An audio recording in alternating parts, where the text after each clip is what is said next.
الحمد لله رب العالمين والعاقبة للمتقين والصلاة والسلام على رسوله الكريم أما بعد فأعوذ بالله من الشيطان الرجيم بسم الله الرحمن الرحيم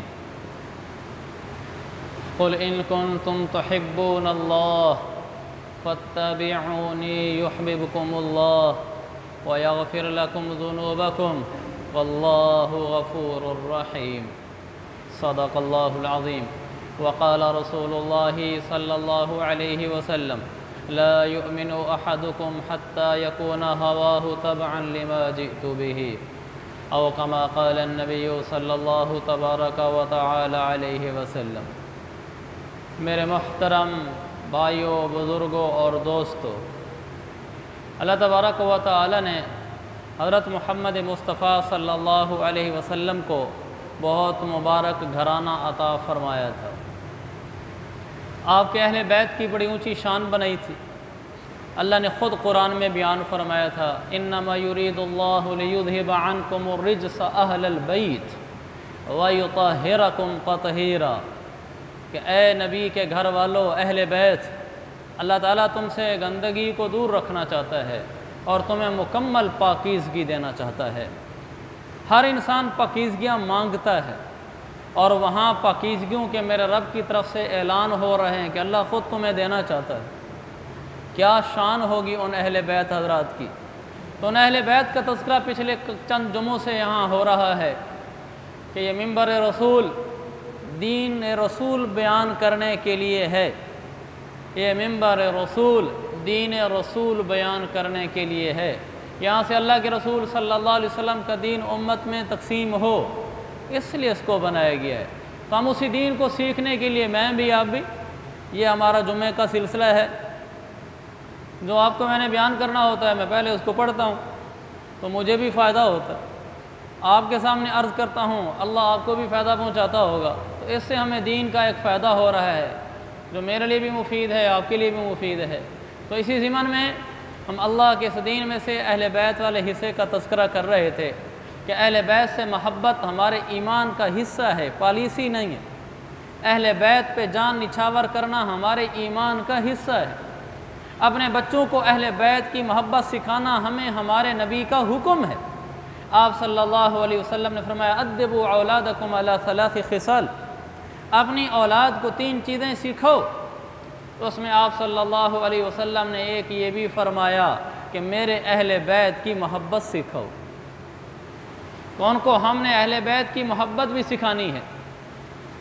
تو اہل بیت سے محبت ہمارے ایمان کا حصہ، اس کے میں سے پچھلے جمعے میں نے پچھلے جمعہ میں کچھ ان کی عظمت شان بیان ہوئی، پھر حضرت خدیجہ رضی اللہ عنہا کے بارے میں نے پچھلے جمعے عرض کیا۔ آج میں حضرت عائشہ صدیقہ کائنات رضی اللہ عنہا کے بارے میں عرض کرنا چاہتا ہوں۔ اللہ کے نبی کی ساری بیویاں ہی اونچی شان والی ہیں۔ نبی کی بیوی ہونا ہی کوئی کم بات نہیں، نبی کی بیوی ہونا ہی کوئی کم بات نہیں ہے۔ اللہ نے کہہ دیا ازواجہ امہاتہم، کہ وہ تمہاری ماں ہیں۔ یا نساء النبی لستن کاحد من النساء، اے میرے نبی کی بیوی ہو، تم دنیا کی عورتوں جیسی نہیں ہو، تم ان سے جدا ہو۔ اور اگر تم نیکی کرو گی تو اللہ نے خود فرمایا نؤتیہا اجرہا مرتین، ہم اس کو ڈبل اجر دیں گے۔ اللہ کے نبی کی بیوی کوئی نیکی کرے گی اس کو ڈبل اجر ملے گا، ہمیں سنگل ملے گا، ہماری عورتوں کو سنگل ملے گا۔ یہ خیر اس عالی گھرانے کی شانیں ہیں۔ ذالک فضل اللہ یؤتیہ من یشاء، اللہ کے فضل جس پر برس جائیں یہ اللہ کی عطا ہے۔ اللہ جس کو چاہے اپنا فضل پہنچا دے۔ اللہ نے ہستیوں کو چنا، انہیں اپنے نبی کا گھرانہ بنایا۔ تو میں عرض کر رہا تھا اللہ کے نبی کی ساری بیویاں ہی اونچی شان والی ہیں، لیکن ان میں سے سب سے اونچا مقام صدیقہ کائنات کا ہے۔ سب سے اونچا مقام حضرت عائشہ صدیقہ کا ہے۔ ساری بیویوں میں سے آپ افضل ہیں، آپ کا مقام زیادہ ہے، مرتبہ زیادہ ہے، شان زیادہ ہے باقیوں کی نسبت۔ یہ وہ بیوی مطہرہ، محترمہ اور عزت والی، عظمت والی، سعادت والی، بختوں والی، شان والی، بلندیوں والی ہیں کہ جن کے بارے میں میرے رب نے خود تعریفیں کی، جن کی تعریف قرآن کرتا ہے، جن کی تعریف خدا کرتا ہے۔ جن کی تعریف مصطفیٰ کرتا ہے، جن کی تعریف صحابہ کرتے ہیں، یہ وہ عظیم ہستی ہیں، ساری بیویوں سے زیادہ عالی مقام رکھنے والی۔ آپ رضی اللہ عنہ کا نام عائشہ، عائشہ کا معنی جس کو اللہ لمبی زندگی دے۔ آپ رضی اللہ عنہ کی عمر 66 سال تھی۔ 6 سال کی عمر میں یا 7 سال کی عمر میں منگنی ہو گئی، 9 سال کی عمر میں شادی ہو گئی، 18 سال کی عمر تھی اللہ کے نبی نے انتقال فرمایا، حضرت عائشہ کی عمر 18 سال تھی۔ اس کے بعد 48 سال اور زندہ رہیں، 66 سال کی عمر میں خود انتقال فرمایا۔ اللہ کے نبی کے پاس چھوٹی عمر میں آ گئی تھی، 9 سال کی عمر میں۔ اس کے پیچھے ایک بہت بڑی حکمتیں تھیں، ایک نہیں کئی حکمتیں تھیں، کہ جب حضرت عائشہ رضی اللہ عنہ مدینہ منورہ آ گئیں ہجرت کے بعد، اور آپ کی عمر 9 سال ہو گئی تھی، تو حضور صلی اللہ علیہ وسلم سے حضرت ابوبکر صدیق نے کہا یا رسول اللہ آپ رخصتی میں کس وجہ سے تاخیر فرما رہے ہیں؟ ان کو بھی پتہ ہے عمر 9 سال ہے ابھی، لیکن وہ یہ چاہتے تھے صدیق کہ میری بیٹی جلدی اپنے نبی کے پاس چلی جائے، چھوٹی عمر سے ہی ان سے دین سیکھنا شروع کر دے، ان سے زندگی سیکھنا شروع کر دے، بڑی ہوتی رہیں گی وہیں جا کر، لیکن ان کی صحبت میں چلی جائیں، ان کے حرم میں چلی جائیں، ان کے گھر میں چلی جائیں۔ باپ کو اپنی اولاد کی ذہانت کا خود پتہ ہوتا ہے۔ ہم سب صاحب اولاد بیٹھے ہیں جو بڑی عمروں والے ہیں، ہمیں اپنی اولاد کے بارے میں پتہ ہے کہ میرا یہ بیٹا زیادہ تیز ہے، زیادہ ذہین و سمجھدار ہے، یہ تھوڑا سا کمزور ہے۔ تو حضرت صدیق نے دیکھا تھا حضرت عائشہ میں غیر معمولی ذہانت، تو انہوں نے خود چاہت کی کہ میں ان کو جلدی روانہ کر دوں تاکہ اللہ کے نبی کے پاس رہ کر یہ چھوٹی عمر سے دین سیکھنا شروع ہو جائیں گی۔ اور صدیق کا یہ نظریہ اور یہ سوچ وہ 100% ٹھیک ثابت ہوئی۔ 9 سال کی عمر ہوئی، شادی کر دی، اللہ کے نبی اپنے گھر لے آئے۔ اب انہوں نے جو اللہ کے نبی سے دین سیکھنا شروع کیا، اپنی ذہانت کی وجہ سے پوری امت میں سے، اللہ کے نبی کی حدیث ہے، آپ نے فرمایا میری ساری بیویوں سمیت اور تمام مسلمان عورتوں سمیت ان میں سب سے بڑی عالم اگر کوئی عورت ہے تو وہ عائشہ ہے۔ اتنا علم سیکھا آپ کے ساتھ رہ کر، اور اللہ کا بھی ایک تکوینی نظام تھا، غیبی نظام تھا۔ اللہ کو بھی پتہ تھا کہ حضرت عائشہ کی عمر 18 سال ہونی اور میرے نبی نے دنیا سے چلے جانا ہے۔ اگر یہ 18 سال کی عمر میں میرے نبی کے پاس آئیں، 17 سال کی عمر میں آئیں، 16 سال کی عمر میں آئیں، 1 سال رہیں گی، زیادہ فائدہ نہیں اٹھا سکیں گی۔ اللہ نے بھی اپنے غیبی نظام کے تحت 9 سال کی عمر میں پہنچوا دیا۔ تو 9 سال کی عمر میں آئیں اور پھر وہ آپ سے حدیثیں سننا شروع کی، آپ سے دین سیکھنا شروع کیا، حتیٰ کہ امت کی سب سے بڑی عالمہ بنی۔ یہ فائدہ ہے 9 سال کی عمر میں آنے کا۔ امت کی سب سے بڑی عورتوں میں سے محدثہ بنی، سب سے بڑی فقیہ مفتیہ، سب سے بڑی مفتی عورت بنی۔ ابو موسیٰ اشعری صحابی کا بیان ہے، وہ کہتے ہیں کہ ہم صحابہ میں سے اگر کسی کو کوئی مسئلہ پھنس جاتا تھا، ہم صحابہ میں سے کسی کو کوئی مسئلہ اٹک جاتا تھا تو ہم حضرت عائشہ کے پاس جاتے تھے، مسئلہ حل ہو جاتا تھا۔ اتنا علم اللہ نے عطا فرمایا تھا کہ اللہ کے نبی نے خود کہہ دیا کہ ان سے بڑی کوئی عالمہ عورت نہیں۔ 9 سال حضور کے ساتھ رہیں، لیکن 9 سال میں عالم بنتے ہیں تو انہوں نے عالمہ بننے کا حق ادا کر دیا۔ وہ صرف بیوی بن کر نہیں آئی تھیں، وہ ایک طالب علم بن کر آئی تھی، وہ دین سیکھنے کے لیے آئی تھی، اور انہوں نے پھر دین سیکھ کر دکھلایا اور امت کو پھر سکھلا کر دکھلایا کہ صحابہ اپنے مسائل امی عائشہ سے حل کرایا کرتے تھے۔ یہ شریعت والے مسئلوں کی بات کروں، شریعت کے مسئلے حضرت عائشہ سے آ کر پوچھا کرتے تھے۔ یہ میں نے بات تھوڑی سی اس لیے کی ہے، بعض لوگ اس پہ اعتراض کرتے ہیں 9 سال کی عمر کوئی شادی کی عمر ہے، 9 سال کی عمر میں کیوں شادی کر دی؟ بالکل واضح سی بات ہے، حضرت ابوبکر صدیق نے اس لیے بھیج دیا کہ جائیں اور دین سیکھنا شروع کریں، بیوی ہوں گی، ہر وقت ساتھ رہیں گی، ہر وقت گھر میں رہیں گی، 24 گھنٹے کی طالب علم ہوگی اور بڑی ہوتی رہیں گی وہیں جا کر۔ اور اللہ کے نبی صلی اللہ علیہ وسلم نے بھی ان کو قبول فرما لیا کہ دین سیکھتی رہیں گی، اور اللہ کی طرف سے بھی نظام چل چکا تھا کہ میں نے نبی کو بلانا ہے تو عمر حضرت عائشہ کی 18 سال ہونی ہے، لہذا کوئی زیادہ وقت ان کے گھر میں گزروا دو۔ تو اس طرح 9 سال گزار کر انہوں نے دین کا بہت بڑا حصہ محفوظ کیا اور امت تک پہنچایا۔ شادی کیسی ہوئی؟ اللہ کے نبی کی زندگی میں ہمیں بہت رہنمائی ملتی ہے، سب کچھ ملتا ہے وہاں۔ حضرت عائشہ کی جب شادی ہونے لگی تو حضور صلی اللہ علیہ وسلم خود گئے لینے کے لیے، بیوی کے گھر جا، اللہ کے نبی کو بھی پتہ تھا کہ میرا ہر عمل سنت ہے، میرا ہر عمل شریعت ہے۔ آپ ان کے گھر چل کر گئے اور حضرت عائشہ کی رخصتی کر کے اپنے ساتھ لے کر آئے۔ اس سے معلوم ہوا کہ اگر کوئی آدمی اپنی بیوی کو لینے کے لیے اپنے دوستوں کے ساتھ عورت کے گھر جائے، وہاں سے بیاہ کر ساتھ لائے تو یہ سنت ہے۔ اور آپ نے حضرت فاطمہ کو وہاں بھیجا تھا ساتھ اور ام ایمن کے ساتھ، تو اس طرح بھی بتا دیا کہ اگر کوئی آدمی اس طرح کر لے کہ عورت چلی جائے شوہر کے گھر کسی کے ساتھ، یہ بھی ٹھیک ہے، لہذا اس میں شدت کی ضرورت نہیں ہے۔ اگر شوہر اس طرح ہے کہ اس کی بیوی کو اس کے پاس پہنچایا گیا، ٹھیک ہے، غلط نہیں کیا اس نے۔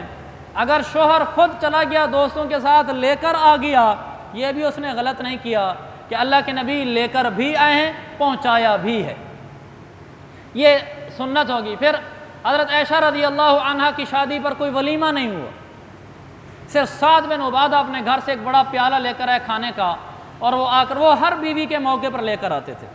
جن بیویوں کا آپ نے ولیمہ کیا ہے ان بیویوں کے ولیمے پر بھی وہ سعد بن عبادہ بڑا پیالہ کھانے کا لے کر، جب بھی آپ کے گھر میں کوئی نئی بیوی آتی تھی تو وہ پیالہ پیش کر دیتے تھے کھانے کا۔ ایسے ہی حضرت عائشہ کے موقع پر بھی پیش کیا، لیکن حضرت عائشہ خود فرماتی ہیں میرا کوئی ولیمہ نہیں ہوا، فرمایا نہ کوئی اونٹ ذبح کیا گیا نہ کوئی بکری تک ذبح کی گئی۔ تو اللہ کے نبی نے ولیمے اونچے کیے بھی ہیں، نہیں بھی کیا ہے، تو بتایا ہے زیادہ شادیوں سے بہت سبق دے گیا۔ آپ کسی شادی میں آپ نے ولیمہ کیا، کسی شادی میں آپ نے ولیمہ نہیں کیا۔ آپ کی امت میں غریب بھی تھے، امیر بھی تھے، مجبوریوں والے بھی تھے، عمومی حالات والے بھی تھے، تو آپ نے بتا دیا جس میں ولیمے کی گنجائش ہو وہ کر لے، یہ بھی میری سنت ہے۔ کسی میں گنجائش نہیں ہے، وہ مجبور ہے بیچارہ، تو وہ نہ کرے، اس کی بھی گنجائش ہے۔ یہ میرے نبی کی شریعت ہمارے تک پہنچ گئی آپ کی زیادہ شادیوں کے ذریعے سے۔ پھر حضرت عائشہ کا حق مہر رکھا گیا 500 درہم، یہ اس زمانے کا چاندی کا سکہ تھا، یہی حضرت فاطمہ کا مہر تھا۔ آپ کی بیٹیوں کا مہر اور آپ کی بیویوں کا مہر وہ ایک ہی تھا، سوائے آپ کی چاندے کی بیویوں کے جن کا مہر زیادہ تھا اور حضرت نجاشی نے دیا تھا۔ آپ نے عمومی جو مہر رکھا ہے وہ 500 درہم رکھا ہے۔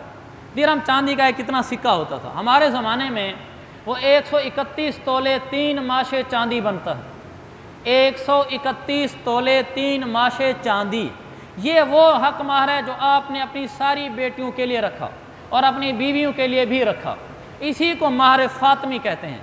اور ایک ہوتا ہے مہر شرعی، مہر شرعی وہ ہے شریعت نے جو کم سے کم مہر مقرر کیا ہے کہ اس سے کم مہر رکھ ہی نہیں سکتے، اور وہ ہے 2 تولے 7.5 ماشے چاندی، 2 تولے 7.5 ہیں، یہ 7 ہے، 2 تولے 7.5 ماشے چاندی، اب 3 تولے یاد رکھ لیں، 3 تولے چاندی کم سے کم حق مہر ہے۔ اور جو زیادہ اللہ کے نبی نے رکھا ہے عمومی طور پر وہ 131 تولے 3 ماشے، آپ اس کو آسانی کے لیے 133 تولے یاد رکھ لیں کہ کم سے کم 3 زیادہ زیادہ 133، کم سے کم 3 زیادہ زیادہ 133۔ اگر کوئی 133 تولے سے بھی زیادہ دینا چاہتا ہے حق مہر بیوی کو دے سکتا ہے۔ اللہ کے نبی کا بھی ایک بیوی کا حق مہر بہت زیادہ تھا، کیونکہ آپ کی نبی آپ کی امت میں بادشاہوں نے بھی آنا تھا، آپ نے ان کے لیے بھی راہیں کھول دی ہیں۔ کیا کامل دین ہے، کیا مکمل دین ہے۔ میرے نبی نے پیوند لگے ہوئے کپڑے بھی پہنے ہیں اور مہنگا ترین جوڑا بھی پہنا ہے جس کی قیمت کئی اونٹوں کے برابر تھی، آپ نے وہ بھی پہنا ہے، یہ بتانے کے لیے کہ جو آدمی غریب ہو پیوند لگا لے وہ بھی سنت پر ہی چل رہا ہے۔ اگر کوئی بادشاہ ہے یا بادشاہ نہیں مالدار ہے، اللہ نے اس کو اچھا پیسہ دیا ہے، وہ پیوند نہیں لگانا چاہتا، وہ اچھا لباس پہننا چاہتا ہے، تو یہ بھی میری سنت ہے۔ میرے نبی کا دین کامل ہے، مکمل ہے، وافر ہے، اوفر ہے، اعلیٰ ہے، بلند ہے، بالا ہے، کمی نہیں، کجی نہیں، ٹیڑھا پن نہیں، نقص نہیں، ہر خامی سے پاک ہے، ہر انسان کے لیے قابل عمل ہے، ہر زمانے کے لیے قابل عمل ہے، ہر دور میں قابل عمل ہے، ہر طبقہ حیات کے لیے قابل عمل ہے، عربی عجمی کے لیے قابل عمل ہے، پڑھے لکھے ان پڑھ کے لیے قابل عمل ہے، اونٹوں کے زمانے میں بھی قابل عمل ہے، ٹیکنالوجی کے دور میں بھی قابل عمل ہے۔ وہ ایسا دین ہے، لوگ چاند پر اڑتے ہیں، دین کی تعلیمات موجود ہیں، لوگ ہواؤں میں اڑتے ہیں جہازوں میں، دین کی تعلیمات موجود ہیں، لوگ ٹیکنالوجی سے موبائل استعمال کرتے ہیں، دین کی تعلیمات موجود ہیں، صحرا والے کے لیے موجود ہے، شہری کے لیے موجود ہے، بیمار کے لیے دین موجود ہے، صحت مند کے لیے موجود ہے، بادشاہ کے لیے موجود ہے، چپڑاسی کے لیے موجود ہے، ہر ایک کے لیے دین کی تعلیمات موجود ہیں۔ واللہ یہ ایک نبی ہی ایسا کر سکتا تھا اور کوئی نہیں کر سکتا۔ کوئی انسان اتنا ذہین، دانشور، عقل مند نہیں ہو سکتا کہ وہ کسی زمانے میں 23 سال کے زمانے میں کچھ باتیں زبان سے بولے اور وہ قیامت تک کے لیے قابل عمل ہوں اور ان میں اضافے کی ضرورت نہ ہو۔ یہ ممکن ہی نہیں ہے، یہ ممکن ہی نہیں ہے۔ یہاں بڑے بڑے دانشور پر بیٹھ کر قانون بناتے ہیں ملک کا، 5 سال بھی نہیں گزرتے نئی ترمیم کی ضرورت پیش آ جاتی ہے کہ ترمیم کرو۔ کیوں؟ حالات بدل گئے، زمانہ بدل گیا ہے، اب وہ حالات نہیں رہے۔ میرے نبی کے دین میں تو آج تک کبھی نہیں کہا گیا یہ حدیثیں چھوڑ دو، اب قابل عمل نہیں رہیں، اب اس دین میں تھوڑے تبدیلی کر دو، اب یہ دین نہیں چل سکتا، کبھی نہیں کہا گیا۔ زمانے نے جتنی ترقی کی، علماء نے حدیثیں پیش کی کہ اس موقع پر یہ حدیث ہے۔ موبائل آیا تو علماء نے کتابیں لکھ دی، موبائل کا شرعی استعمال۔ کمال ہے، موبائل تو آج کی ایجاد ہے اور شریعت تو آج سے 1400 سال پہلے کی ہے۔ کتابوں کا نام ہے موبائل کا شرعی استعمال، کمپیوٹر کا شرعی استعمال، ہوائی جہاز میں شرعی تعلیمات۔ عجب بات ہے، یہ وہ شریعت ہے جو ہر موقع پر ساتھ دیتی ہے۔ تو میں عرض کر رہا تھا، حضرت عائشہ رضی اللہ عنہ کی شادی ہوئی، اللہ کے نبی علیہ السلام نے کوئی ولیمہ نہیں کیا، ہمارے لیے سنت بیان کر دی کہ بغیر ولیمے کے بھی کوئی غریب ہے تو شادی کر کے سنت کا ثواب پا سکتا ہے، اور اگر کوئی امیر ہے تو اس کا میں نے عرض کر دیا ہے۔ پھر حضرت عائشہ رضی اللہ عنہ کی جو شان، جو مقام، جو مرتبہ تھا، کمال ہے، وہ کسی زوجہ مطہرہ محترمہ کا نہیں تھا، سب اونچی شان والی ہیں۔ حضرت عائشہ رضی اللہ عنہا آپ کی ابھی شادی نہیں ہوئی، اللہ کے نبی نے فرمایا، ترمذی کی حدیث ہے، کہ جبریل میرے پاس سبز ریشم کے کپڑے میں ایک صورت لے کر آئے، میں نے کپڑا ہٹا کر دیکھا تو عائشہ اندر تمہاری صورت تھی، تو مجھے جبریل نے کہا ہذی زوجتک فی الدنیا والآخرہ، ترمذی کی حدیث ہے۔ جبریل نے کہا یا رسول اللہ، یہ جو صورت میں نے آپ کو دکھلائی ہے یہ اللہ نے آپ کی بیوی بنائی ہے، دنیا میں بھی آپ کی بیوی ہوگی، جنت میں بھی آپ کی بیوی ہوگی، یہ اللہ نے مقام ان کو عطا فرمایا ہے۔ پھر دوسری حدیث، حضور فرماتے ہیں عائشہ تیری شادی سے پہلے کئی دفعہ خواب میں مجھے تیری صورت دکھائی دی جاتی رہی، میں خواب میں دیکھتا تھا، تمہیں جبریل آ کے مجھے دکھلاتا تھا اور کہتا تھا یہ آپ کی بیوی ہے، تو میں اسی سے خواب سے سمجھ گیا تھا مفہوم حدیث کا، یہ اللہ کی طرف سے خواب ہے، پورا ہو کر رہے گا۔ پھر آپ نے یہ بھی بتایا کہ دنیا کی جتنی عورتیں ہیں اس میں تیرے برابر کوئی عالمہ نہیں ہے۔ پھر آپ اتنی محبت کرتے تھے امی عائشہ صدیقہ کائنات سے کہ حضرت عائشہ کے ساتھ بیٹھ کر کھانا کھاتے تھے، جس ہڈی کو امی عائشہ چوس کر رکھتی تھیں آقا مدنی اسی ہڈی کو پھر اٹھا کر چوستے تھے کہ اس کو عائشہ نے چوسا ہے۔ پھر حضرت عائشہ پیالہ اٹھاتی اور پانی پیالے کے منہ لگا کر پانی پیتی، میرے نبی وہی پیالہ اٹھاتے جہاں عائشہ صدیقہ کائنات کے لب مبارک لگے ہوتے تھے، آقا وہیں لب لگا کر پانی پیتے تھے ان کے سامنے، یہ بتانے کے لیے کہ عائشہ مجھے تجھ سے محبت ہے۔ تو میرے عزیز بھائیو، اتنا اونچا مقام اس ہستی کا۔ پھر جب آپ صلی اللہ علیہ وسلم کے انتقال کا وقت آیا تو آپ نے چونکہ بیویوں میں باریاں تقسیم کی ہوئی تھی، تو آپ پوچھتے تھے کل کس کے ہاں باری ہے، تو وہ کہتی تھی بیوی کل فلانی بیوی کے ہاں باری ہے۔ پھر آپ وہاں جا کر پوچھتے تھے کل کس کے ہاں میری باری ہے، تو ازواج مطہرات اکٹھی ہوئیں، انہوں نے مشورہ کیا، کہنے لگے آقا کی مراد یہ لگتی ہے کہ عائشہ کا گھر کب آئے گا، تو سب نے مشورہ کر کے کہا یا رسول اللہ ہم راضی ہیں، ہم اپنی باری معاف کرتی ہیں، آپ کل سے عائشہ کے گھر چلے جائیں۔ آپ حضرت عائشہ کے گھر تشریف لے آئے اور وہاں ٹھہرے رہے، پھر آپ کی روح مبارک اسی گھر سے پرواز کی، اور جب آپ کی روح مبارک پرواز ہونے کا وقت آیا، امی عائشہ فرماتی ہیں اس کمرے میں سوائے میرے، سوائے آقا کے اور سوائے فرشتے کے اور کوئی نہیں تھا، کہ آپ علیہ السلام کا آخری وقت تھا، آپ کا جسم مبارک امی عائشہ کے سینہ مبارک کے اوپر آپ نے ایسے ٹیک لگائی ہوئی تھی، چونکہ آپ کی طبیعت کافی نڈال تھی، آپ کو بخار ہو گیا تھا، کچھ دن پہلے آپ گئے تھے جنت البقیع میں جنازہ پڑھا کر واپسی آئے تو آپ نے فرمایا میرا سر پکڑا ہوا ہے، درد ہے مجھے سر میں، تو آپ کے سر کے درد سے ابتدا ہوئی، پھر آپ کو بخار ہو گیا، آپ امی عائشہ کے حجرے میں رہے، پھر جب آخری دن آیا تو آپ ایسے نڈال سے ٹیک لگائی ہوئی تھی، سامنے سے حضرت عائشہ رضی اللہ عنہ کے بھتیجے گزرے تو ان کے ہاتھ میں مسواک تھی، اللہ کے نبی نے ایسے دیکھا تو امی عائشہ سمجھ گئی کہ آپ مسواک کرنا چاہتے ہیں، انہوں نے ان سے مسواک منگائی، امی عائشہ نے اس کو منہ مبارک میں ڈالا، چبایا، نرم کیا، پھر آقا کے چہرے میں وہ مسواک دی تو آپ کا چہرہ کھل اٹھا۔ امی عائشہ بعد میں کہا کرتی تھیں اس زندگی میں میرے پاک نبی کے بطن مبارک کے اندر سب سے آخر میں جو چیز گئی ہے وہ میرا لعاب تھا، اس لیے کہ انہوں نے لعاب ملا کر وہ مسواک چبا کر آپ کے منہ مبارک میں دیا تھا۔ اس کے تھوڑی دیر بعد آپ کا جسم مبارک ایسی آپ کے سینہ چھاتی مبارک کے اوپر تھا اور روح پرواز کر گئی اور آپ اس دنیا سے تشریف لے گئے۔ یہ وہ عائشہ ہیں جن کے کمرے میں میرے پاک نبی نے روح پرواز کی اور وہیں آپ کا مدفن بنا۔ جب آپ کا انتقال ہو گیا تو صحابہ میں یہ مشورہ ہونے لگا کہ آپ کو کہاں دفن کیا جائے۔ صدیق نے کہا کہ مجھے حدیث معلوم ہے، اللہ کے نبی نے فرمایا تھا نبی کا جہاں انتقال ہوتا ہے وہیں قبر بنتی ہے، لہذا مشورے کی ضرورت نہیں ہے، اسی کمرے میں قبر کھود دو۔ وہیں قبر کھودی گئی۔ آج تک ہم سارے امی عائشہ کے کمرے کی زیارت کرتے ہیں، آج تک ہم سارے جا کر امی عائشہ کے کمرے کے باہر کھڑے ہو کر سلام پیش کرتے ہیں۔ یہ اللہ تعالیٰ نے ان کو مقام عطا فرمایا، اعزاز عطا فرمایا، اور آپ کے اعزاز کی اتنی چیزیں ہیں کہ جو ان کو بیان کرنے کے لیے بھی کئی جمعے چاہیے۔ ایک لمبا واقعہ تھا، میں چھیڑنا چاہتا تھا لیکن انشاءاللہ اس کو پھر اگلے جمعے کر لیں گے، وقت نہیں رہا۔ حضرت عائشہ رضی اللہ عنہ کے بارے میں جو تاندے باتیں اور ہیں وہ میں آپ کے سامنے عرض کر دیتا ہوں۔ آپ رضی اللہ عنہ سے حضور صلی اللہ علیہ وسلم کو جو محبت تھی، اچھا کسی نے آپ سے پوچھا یا رسول اللہ من احب الناس الیک، آپ کو سب سے زیادہ محبت کس سے ہے؟ آپ نے بڑے مجمع میں کہا عائشہ سے۔ انہوں نے کہا یا رسول اللہ من الرجال، مردوں میں سے؟ آپ نے فرمایا ابوہا، عائشہ کے باپ سے۔ اتنی محبت تھی۔ پھر ایک دفعہ آپ صلی اللہ علیہ وسلم کے پاس ایک پڑوسی آیا، صحیح مسلم کے حدیث سنا رہا ہوں، کہا یا رسول اللہ آپ کی دعوت کی ہے۔ آپ نے فرمایا وہذہ، حضرت عائشہ کے گھر میں سے اشارہ کہ گھر والی عائشہ بھی ساتھ ہوگی۔ انہوں نے کہا جی اتنی گنجائش نہیں ہے۔ آپ نے فرمایا پھر دعوت قبول نہیں ہے، میں کھانا کھانے نہیں آتا۔ وہ چلے گئے۔ پھر کچھ دنوں بعد ہے یا رسول اللہ آپ کی دعوت کرنا چاہتا ہوں۔ آپ نے فرمایا وہذہ، میری عائشہ میرے ساتھ ہوگی۔ تو انہوں نے کہا یا رسول اللہ اتنی تو گنجائش نہیں۔ آپ نے کہا نہیں تو پھر نہیں، پھر دعوت نہیں ہے، قبول ہی نہیں ہے۔ وہ چلے گئے۔ پھر وہ تیسری دفعہ ہے کہ یا رسول اللہ آپ کی دعوت کرنی ہے۔ آپ نے فرمایا وہذہ، میری عائشہ میرے ساتھ ہوگی۔ تو انہوں نے کہا جی ہاں یا رسول اللہ اب ساتھ ہوگی، انتظام کر لیا ہے۔